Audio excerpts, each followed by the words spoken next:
What is up, YouTube? I already skipped one person. I ain't gonna keep skipping, man. Hey, I'm going with Nancy Grace on this one. I'm eeny, meeny, miny, and mony in it. Let's go with Nancy Grace, man. Diddy defense shock. Breaking news tonight, the Diddy defense to keep Hitler-loving Kanye away. Don't say it like that. Y'all hit that subscribe button, hit that bell. Let's check this bad boy out. Here we go, man. From the Diddy jury. This as Diddy doubles down on the gamble of a lifetime, betting against the state and calling not a single defense witness to defend him in front of that jury. The new Diddy defense, wait for it, blame Iran. Yes, that's the Diddy defense. Blame Iran. They're the real threat and stay out of Diddy's bedroom. Okay. Good evening. I'm Nancy Grace. This is Crime Stories. I want to thank you for being with us. I know they ain't say that, y'all. They ain't say that, did they? Did they say that?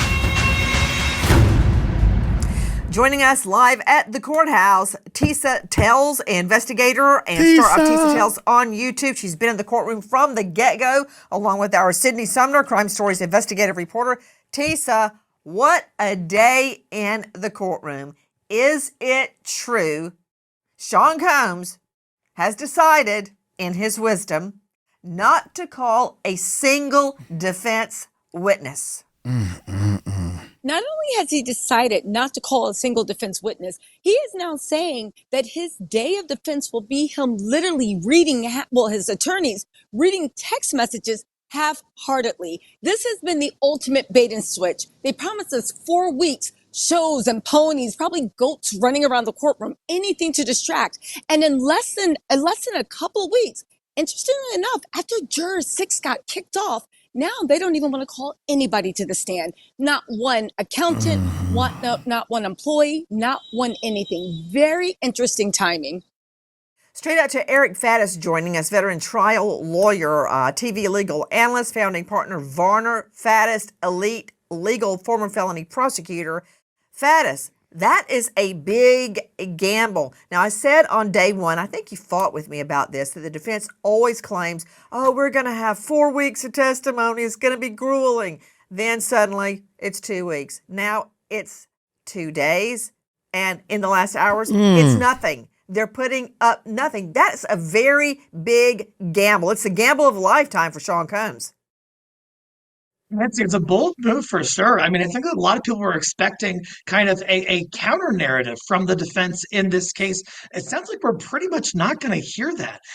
What it looks like is the defense is contending that, hey, the prosecution has the burden here. It's their job to put on the evidence. They have failed woefully, according to the defense. And the defense really doesn't need to do anything more. That they've established what they need to through cross-examination, through highlighting some of these text messages that they say show consent. And so they're going to kind of give it over to this jury in about a day or so. Eric Faddis, let me see Faddis. Faddis, of course, there's going to be a huge, long, extremely painful and boring charge conference. The charge conference occurs just before closing arguments. And in a charge conference, both sides, the state and the defense, submit jury charges to the judge. What are jury charges? Those are the instructions where the judge literally reads the law verbatim to the jury, the law by which they are to judge this case. They'll get a charge on sex trafficking. They'll get a charge on coercion. They'll get a charge on everything that Sean Combs is charged with. They'll get a charge on reasonable doubt, presumption of innocence, every permutation of the law that can apply to this case. On credibility, the burden is on the state. They'll also get a charge, Faddis, on the defendant's right to remain silent. And they're going to be told, if the defendant doesn't testify, you cannot hold that against him. Okay? We all know that's coming. But the reality, Faddis, the reality is when the defense stands up and says, Your Honor, the defense rests in front of the jury, they're going to be going like, what? He's not going to take the stand. He's got nothing to say. You know they're thinking that, Faddis. Without question, that's got to be going on in these jurors' minds. Look, they're going to get this instruction that says, hey, Diddy has a constitutional right not to testify. And if he elects to exercise that right, the jury cannot hold that against him. Jurors are human beings, though. Think about if a parent has two kids and there's cookies missing from the cookie jar. You want to hear from both kids. You want to hear both sides. You want to hear sort of the reasons and any sort of corroborative evidence that supports either side. But in a courtroom, it's just a different scenario. And Diddy is not going to testify. It would be perilous for him to do that. And so will these jurors be able to follow that instruction and not somehow hold that against Diddy, saying, hey, I want to hear from that guy. I want to hear his story. Yeah, and you know what? They're going to think in their heads, if he's telling the truth, why doesn't he take the stand? What does he have to fear? Now, of course, the state cannot argue that to the jury. That would be reversible error. Any comment or allusion to him invoking his right to remain silent is reversible error if the state does it. Now, the defense will be able to argue, now remember, jury, you absolutely cannot hold it against him that he didn't testify. He has no burden, and he didn't need to testify. You know why? Because the state didn't prove their case. That is what they're going to be argued. Put money on it. Go ahead, make book. But here's the thing. Tissa Tails joining me outside the courthouse. You can find her at Tissa Tails on YouTube. Tissa, of course, the defendant doesn't have to testify, and the jury's going to hear that in jury instructions. But what about all these other people? What about Christina Coram? Why didn't she come through for the defense? If Coram has nothing to hide, why didn't she come on for Sean Combs? Why didn't Gina? She wouldn't come in for the state. So where are all of these other witnesses that have been part of this scenario? Where are they? Exactly. See, here's the thing. Diddy still acts like he's controlling everything, and he can snap his fingers and make us deny reality. Yes, we all know from watching Matlock and everything else that he does not have to testify. But to your point, where is everyone else? When you look at as a real life human woman, it looks weird. And it's going to look weird to the jury that there is not one employee, not one investigator, not one freak-off worker, not one entertainer, not anyone from Wild King Nights is going to come on the stand, and not one uncharged co-conspirator, KK, that is going to come on the stand and say, hey, let me tell you what it is. And you got to look at it through the jury's point of view, because we're getting the same view that the jury is. They were promised in the opening argument that they were going to prove. They had a tentative end date. So they're thinking somewhere between July 4th, July 18th. They are waiting for Diddy to put on his defense. Now imagine this, though. You just see your coworker get dismissed. They don't know why. They just said, we no longer need you. And they see a shuffling. And then all of a sudden, Diddy's team comes out and stands up and says, and we rest our case. It looks odd. It looks weird. And I think, and most people in the courtroom think, it's not going to play the way all these legal analysis think it is. We are real life humans, and you got to think, where is your defense? Keep quiet, but where is your defense? Just bring us one sex worker, the punisher, the plainer, whatever you want to call them. Bring us one sex worker that can say it was consensual and they enjoyed it. They cannot. I think it's a big mistake, and a lot of people in the courtroom think so too. Hot daggone, When, Tissa. if ever, was the last time you checked your home's title? Well, if you're like me, the answer is never. Me too, never. The state titlelock.com now use promo code Nancy. Let me go back to Eric Faddis joining me, veteran trial lawyer. While the state cannot comment on the defendant's right to remain silent, if the defense has alluded to other witnesses, okay, if they've said, well, none of her friends state that she was harmed or she was coerced or she was drugged, if the defense said that at any point in the trial or something akin to that, the state can comment on the defense's failure to produce those witnesses. They can't say it about the defendant not taking the stand, but they can comment on any witness the defense has alluded to that the defense did not bring in front of the jury. That might happen, Faddis. Nancy, shockingly, I think we agree on that. I think generally speaking, there can't be burden shifting, so they got to be careful about that. But the defense has the same subpoena power that prosecution has. So the defense, like you said, could have subpoenaed bad boy entertainment folks who, if they had these witnesses, would get up there and say, "Hey, I wasn't aware of any freak offs. I didn't pay for this. The business didn't pay for this." They could have gotten attendees of these hotel parties who said, "Hey, everything appeared consensual to me. No one was saying no." We're not hearing from any of those witnesses. And I think it's probably fair game for the prosecution to say, "Hey, defense told you about witness X, Y, and Z who was going to come up here. Where are those folks?" Oh, there is Sean Combs getting a massage. Okay, obviously that's not behind bars. What he's doing behind bars is not getting pampered. And he's going to have a whole lot of time to think about what he's done if he is convicted. You know, to Dr. Bethany Marshall joining us, a renowned psychoanalyst out of the LA jurisdiction, author of Deal Breaker. You can find her on Peacock and online at drbethanymarshall.com.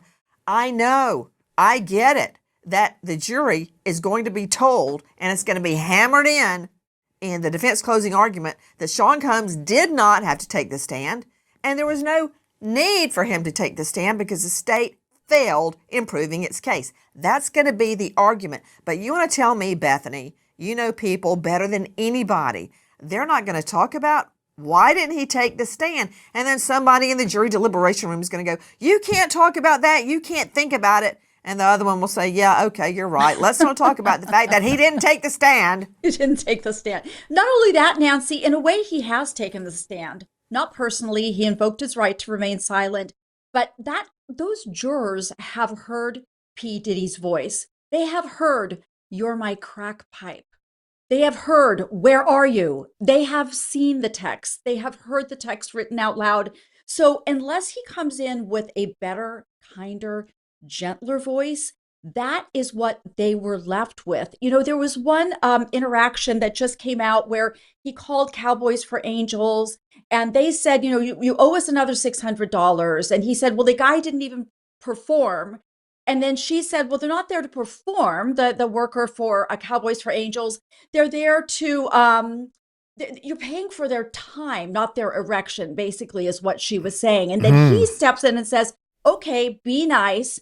I found that interaction very interesting because it told me how quickly he becomes aggressive with people when he doesn't get his way. She was being perfectly nice. She was just explaining that he was paying for the sex worker's time, but he began to turn on her. I think that's the kind of voice that's going to be in the juror's head resoundingly. Who talks like that? Nobody really. Well, P. Diddy. Well, you're right. You're right. Speaking of that, take a listen to this. The court hears texts where Sean Combs haggles with Bridget from Cowboys for Angels over escort prices.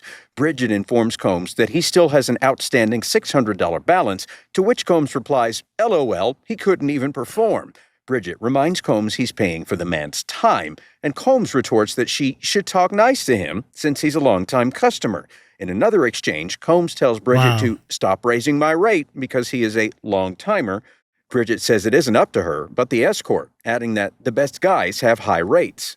Excuse me, but did I just hear Sean Combs, a.k.a. Itty Bitty Diddy, whining that the sex worker couldn't perform? Correct me if I'm wrong, but Tissa Tails, I want to circle back to Dr. Bethany's allegation, and she's right, that we, in a way, hear Sean Combs' voice through all of his ridiculous texts, this one included. What is wrong with rich people? Here he is committing a crime.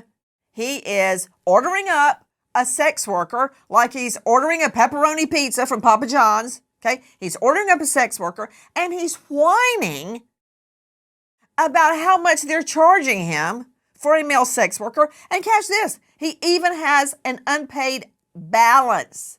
What is wrong with rich people? He's a billionaire and he can't pay his $600 balance to a sex worker, which, hello, is illegal. And here we've got him on text haggling with the woman about the fee for the sex worker. And the irony, the insult to the irony, is he accuses a sex worker of not being able to perform. I wonder if it has anything to do with him dragging Cassie Ventura out in the middle of the freak off and beating her and then sending her back in to perform correctly. But whoa.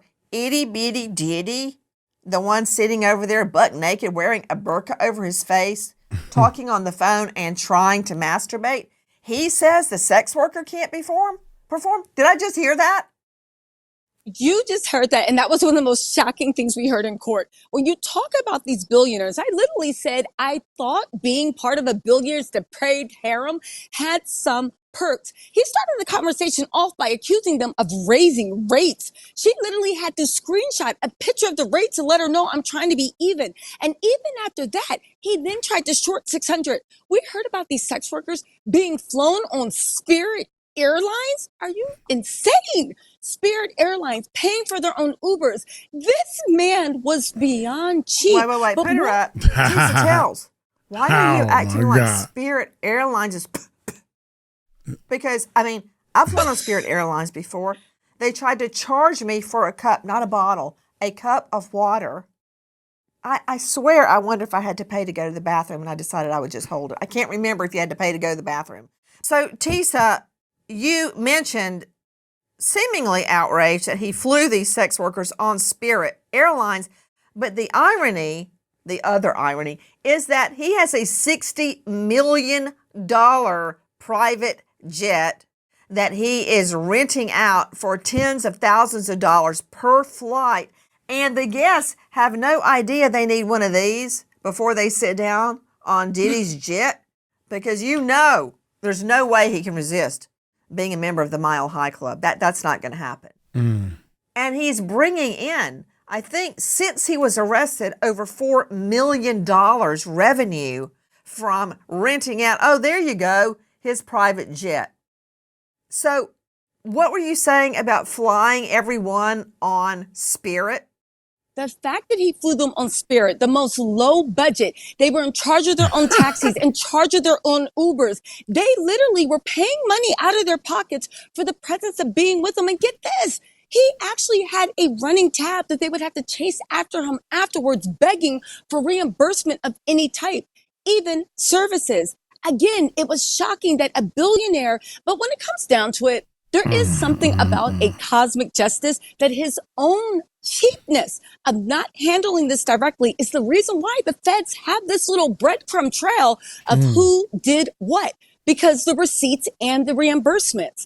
Again, Diddy was notoriously cheap with his time, with his love, and now it seems like it is all coming down, but a lot of shocking things.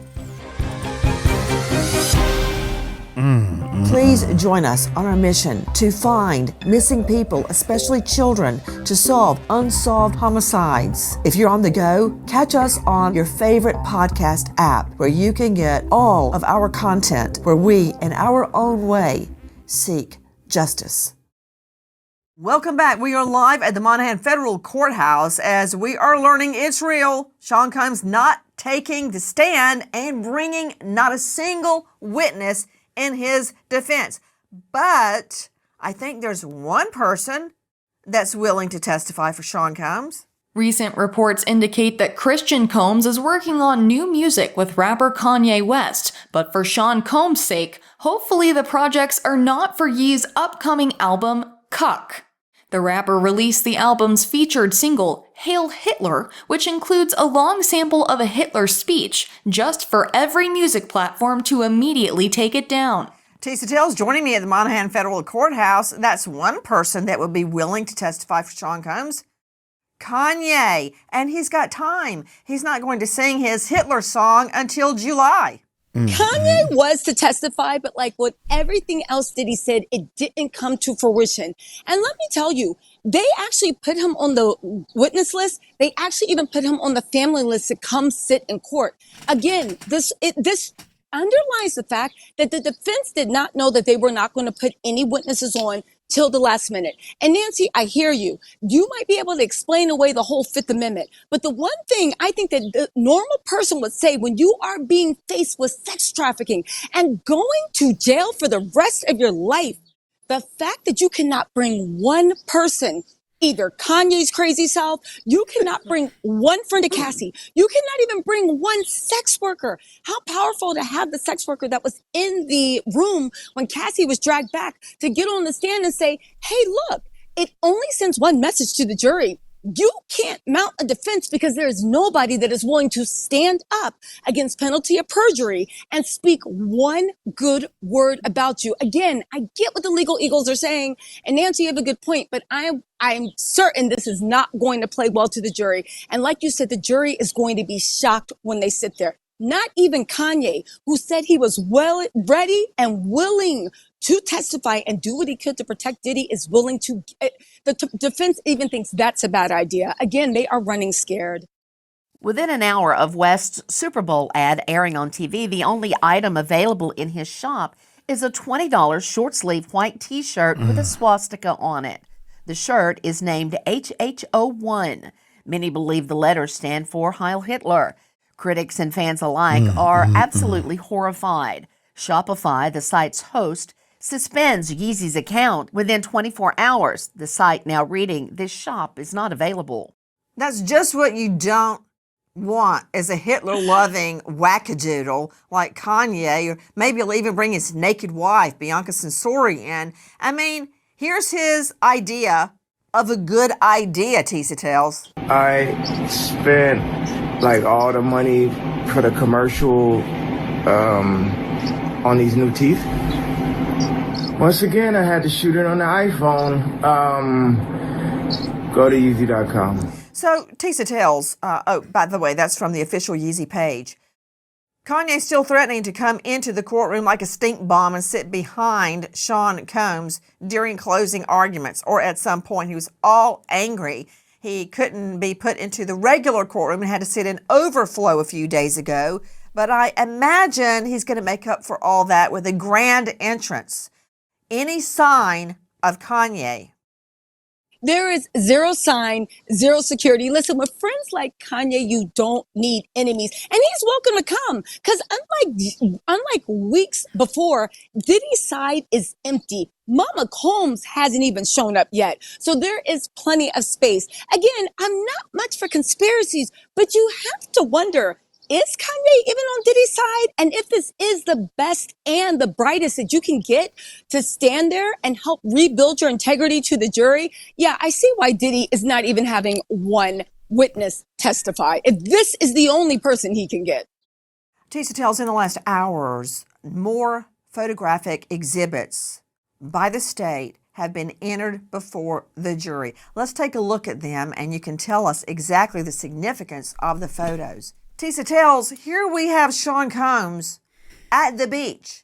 What did that have to do with anything? Why did the state introduce that? Because this was supposed to be him at Turks, I believe, where he kept tricking Jane to come. She begged, you don't love me. How come these other women? He said, you know what, baby, don't worry. I'm going to make a special trip for the two of us. We're going to your dream location. I'm taking you to Turks, and it's just going to be the two of us, and we're going to reconnect. And our little bunny rabbit said, you don't mean it? He said, baby, yes, I do. Just get on that plane. She was so excited. There were text messages that said, it's finally just me and you.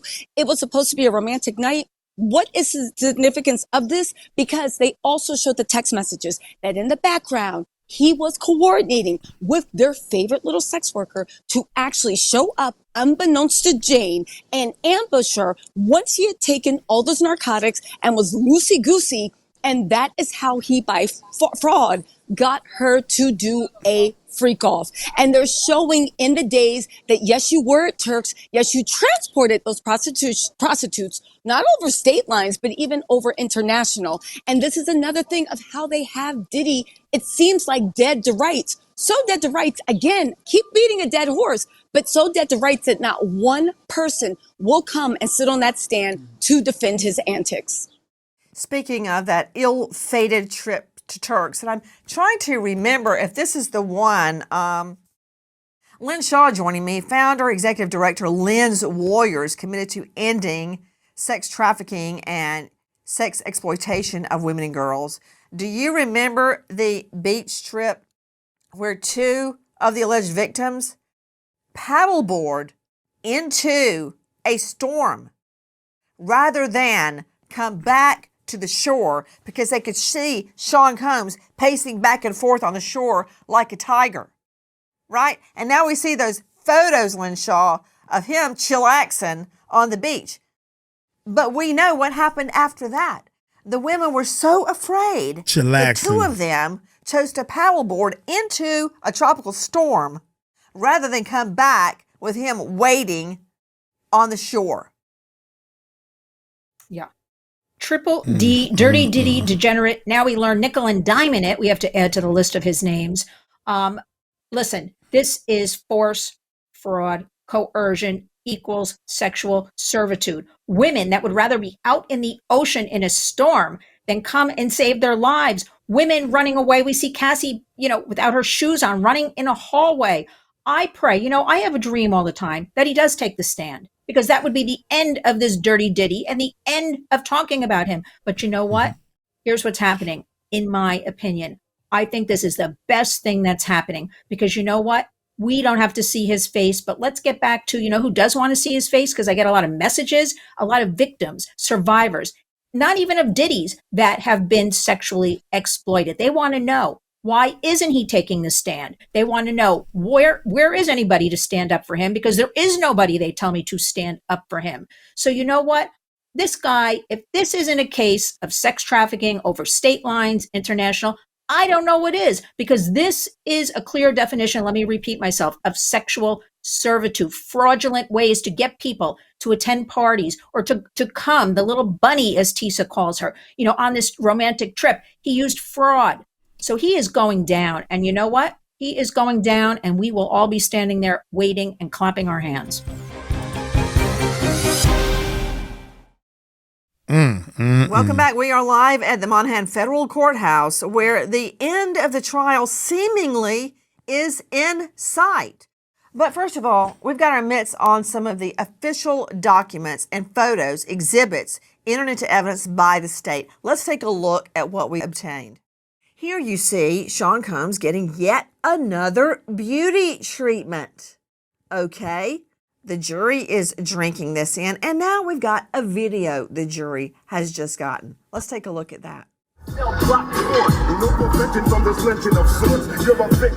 Is that Sean Combs with a Rolex on? I think that's what that is. I don't think it's a fake. But yet, it's so bizarre, Dr. Bethany Marshall, that he haggles with people over saving money. We've heard about how he wants free tickets to basketball games, front seat on the court, that he wants special perks when he travels, not in his private plane, that he wants free clothing, free tickets to Fashion Week, free everything, reduced prices for illegal sex workers. Yet there he is all laid up in a luxury SUV wearing two huge diamond earrings. Let me tell you, that ain't cubic zirconia. Okay, a big dope rope made of gold around his, and I think that was a Rolex watch. Yet he's haggling with everybody else. And Nancy, also if you roll that tape again, he looks high to me. He doesn't look like he's sober. And all those complaints about sex workers not being able to perform. Well, he wants them to perform for he's 3 totally days. high. Thank you. Yeah. How are the sex workers supposed to keep in a for 3 days? I mean, really. So back and he's to smoking. Not wanting to pay for things. Hold it. Wait a minute, Dr. Bethany. What is he? Is he smoking a blunt? Hold on. Let me see. He waits till the camera pans away before he puts it to his mouth, which I'm pretty sure is him avoiding getting caught smoking a joint. He's showing off his orthodontics too. I mean, look, he just opens his mouth ever so slightly so you can see all those beautiful veneers. So, Nancy, in terms of not wanting to pay for anything, that's called entitlement, which is one of the criteria for narcissism and sociopathy. It's the expectation of reward without achievement. Wanting the best table in the restaurant, you've never been to the restaurant before, or wanting your girlfriend to come to Turks and Caicos, but you're lying to her about the fact that it's going to be a vacation. He wanted something for nothing. And these poor girls, Mia, Jane, Cassie, they were trolled online for only being in it for the money. When you hear this comment about not wanting to pay a $600 tab for a sex worker, That's how he treated them. Whatever he gave them was pennies on the dollar. Okay, so they got one piece of jewelry. That was nothing compared to all the hardship that they endured. Joining me, Brian Fitzgibbons, Director Operations, USPA Nationwide Security. He leads a team of investigators that work all over the world. You can find him at uspasecurity.com. Okay, I want you to brace yourself, okay? Brian Fitzgibbons, the new defense is blame Iran. Why blame Iran? The defense is going to argue that the prosecutors should be focusing on the real threat, and that is Iran, and not Diddy. sticking their noses into Sean Combs's bedroom. That's the defense. They are going to argue that in closing statements. I mean, as soon as Iran and Israel got into a conflict and the U.S. waded in, all the defense attorneys are like gnashing their teeth and twitching their tails. How can we use the war to Diddy's benefit? What about it, Fitzgibbons? I just about fell out of my chair when I read that, Nancy, about Iran. And we're in the 6th week of this trial. The defense is opportunistically taking this 12-day conflict between Iran and Israel to hopefully confuse the jury, I guess. You've had 6 weeks of shocking witness testimony, 6 weeks of lurid video, and they're trying to distract the jury with this Iran thing, bottom line.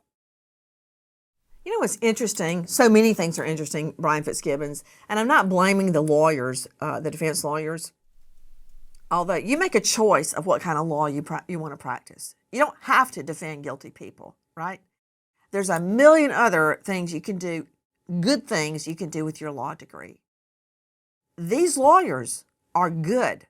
I know for a fact that Steele is a great lawyer. I know for a fact Tina Garagos is a great lawyer. She learned at the feet of her father. Mark Garagos won a lot of cases. But this whole Iran suggestion, think about it. Remember at the get-go, Fitzgibbons, that the sex worker came in, he didn't know who he was working for, and he looked over and saw a male completely naked from here down, but wearing a burqa from here up. And that brings me to another point for the prosecution, since they didn't ask me. In Iran, women are treated the way Sean Combs allegedly treated these victims every day. Beaten, degraded, humiliated, forced to live by the man's rules. And then the man is shocked when the woman isn't, quote, grateful. And one of Sean Combs's missives, he said, every other woman would be so happy to be in your shoes. Who's he talking to? Oh, the woman with the fat lip and the plastic surgery for the cut over her eye. I mean, go on. Bring up Iran, Garagos. Bring it up, Steele, and just see what the state fires back at you. What about that, Fitzgibbons? Iran, my rear end. Yeah, they're making no attempt to rehabilitate, witnesses that have been up there, rehabilitate Diddy's image. And they're going to distract with Iran. Maybe that's a place that Diddy would fit right in at. If this trial works out for him, maybe he can move there. Maybe. Freak offs, king night, hotel night, wild king night. She was hot and bothered. Licking his lips, gross. Rubbing his hands together, ew. And just to be clear, when we're talking about licking his lips and rubbing his hands together, that was watching the freak off video of the second love of his life, the first love of his life being Kim Porter, the second one being Cassie Ventura, being forced to have sex with 3 male sex workers, and licking the lips, rubbing the hands together, and demanding extra time to watch the video from the judge. Not a good look. That's it. That's what we were just talking about. And speaking of a good look, now, while he is haggling over bills that he owes with overdue balances and forcing his love objects to fly cut-rate airlines. Let's take a look at what Diddy's doing in his spare time. Wow. Okay, the full-on beauty treatment. That's from Diddy's official Instagram. I take it, Sydney Sumner, this is not behind bars at the MDC, is it? Absolutely not. Diddy would not be receiving this kind of treatment at the MDC, which is apparently on its last legs and not a great place to be housed.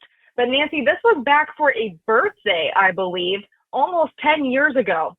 And Combs posted a series of photos bringing his followers into everything that he does to prepare for a special event. Sydney, okay, you know what? Obviously, I've had no effect on Sydney Sumner at all because Lynn Shaw, I believe she just referred to a freak-off as a special event. It's special, all right. Special to the prosecutors that have charged him with sex trafficking. Special event? What are we talking about? What have we seen video evidence of? I mean, special event? You know what? I'm falling out of my chair. I really am. I can't contain myself. This is sex trafficking. I'm going to go back. I am a broken record, Nancy. Force, fraud, coercion upon women. And I'm going to even maintain some men. And I'm going to throw into the mix today that, we don't even use the term, a lot of us in this, working in the sex trade against it. We don't use sex worker because we don't believe sex is work. Work is not sex because we have so many studies, upwards of 97%, that tell us those people in the sex trade, including strippers, including these sex workers from cowboy angels, angel cowboys, wherever they're coming from, that they were forced into this sex trade. So again, I'm going to go back to, I don't know, we're watching videos of him. I see 3 or 4 women pampering him. You know what? I wish all the women who were abused, right, were getting that kind of pampering treatment. I wish everybody would talk more about the victims and survivors of some kind of monster, this triple D monster that we've had to endure for the last now 7 weeks and multiple months. And you know what? He's got to go down, because I can't field any more phone calls, text messages, emails from women begging me, what's going to happen? Is he going to be held responsible? Because you know what? There's a lot of dirty ditties out there. So we got to see one of them being held accountable, and he's got to go down. And I hope we hear about this by next week. Eric Faddis joining me, veteran trial lawyer, founding partner of Varner Faddis Elite Legal. Eric, I've been thinking a lot about the defense decision not to put their own client on the stand. That was a given at the get-go. But not bringing any defense witnesses at all in the defense of Sean Combs. That's a big, big gamble, Eric Faddis. But I've been thinking about the reasoning. Faddis, think about, who could they bring on? Anyone that was a witness to the so-called freak-offs would likely have to testify that they were paid sex workers, or that the women were beaten at some point, or they were drugged. Who else could come on? Good character. Once the defense brings on good character of Sean Combs, the state can then bring on bad character. And what I'm talking about, Faddis, is those dozens of women, dozens and dozens. There's a toll-free number for them, Eric Faddis, to call, that are filing civil suits claiming they were drugged and at freak-offs. So who are you going to bring in? Somebody that was at a freak-off that could backfire on cross-examination, or a good character witness? Can't do that either. So the defense's hands are really tied. Who can they bring on, Eric? Yeah, Nancy, the defense does have several options, I suppose. They could bring on other affiliates of Bad Boy who would get up there, presumably, and say, hey, look, Bad Boy never paid for any of these freak-offs. There was never anything criminal of which I was aware. There was never anything that rose to the level of sex trafficking, and that everything looked consensual. If they had such witnesses, those would be really valuable to bring up and put onto the stand. The fact that they're not calling any such witnesses does kind of raise the specter of, is there anyone from Bad Boy who could actually get up there and truthfully say that? We are headed to a verdict watch here at Crime Stories. Faddis, I don't know if you ever did this, but I would always stand by in the courtroom waiting to hear the zzz buzzer that would go off in the courtroom when the jury would relay that they had a verdict. It's going to be excruciating waiting for this jury to come back guilty, not guilty, hung, or split. Go ahead. Give me your best bet.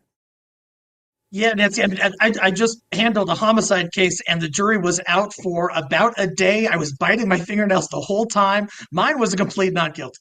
But in this case, I think there is probably substantial evidence of the interstate transportation for prostitution. That might be guilty. That being said, that's the least serious charge here. I think the jury could conclude that Bad Boy was not a criminal enterprise. They could conclude that these freak-offs were consensual. And if they do, that is a huge black eye to the government. Even if the government wins on the least serious charge, who cares? Diddy's probably going to get time served. Lynn Shaw, where would that leave the victims of this and every other sex trafficking case? Yeah, well, here, Nancy, it leaves them with never coming forward. We hear this time and time again. We saw it with the Epstein case. Why should I come forward? Why should I uproot my life? Why should I subject my family to it? Why should I subject myself to embarrassment? This case has to stick in one way, shape, or form. We have so much proof here, in my opinion. Again, this goes to what we're working with at the Warriors nonstop, educating the justice system about something called forced servitude. Again, it is a description of human trafficking equals sex trafficking. I am praying that this jury, no matter what goes down when they're in that room, because people are visual, no matter what, they may not even understand legal stuff or whatever, but they're visual. That video will remain in their brains of her being kicked, dragged, running away barefoot down a hallway, and he keeps kicking her, and she's just on the floor, not even moving. And the women out in the ocean, and they didn't come in because they were afraid of him. He's menacing. He's there on the beach, pacing back and forth. I am praying that that's what sticks in their minds, and they do something. Again, people are visual, and we have to think of all of this case. We're not talking enough about victims and survivors, even overall, of sex trafficking, of labor trafficking, of human trafficking. This case is all of that put together in one. So I'm just going to pray here, because I have to be the strong one, the warrior, for all these victims and survivors of sexual exploitation out there.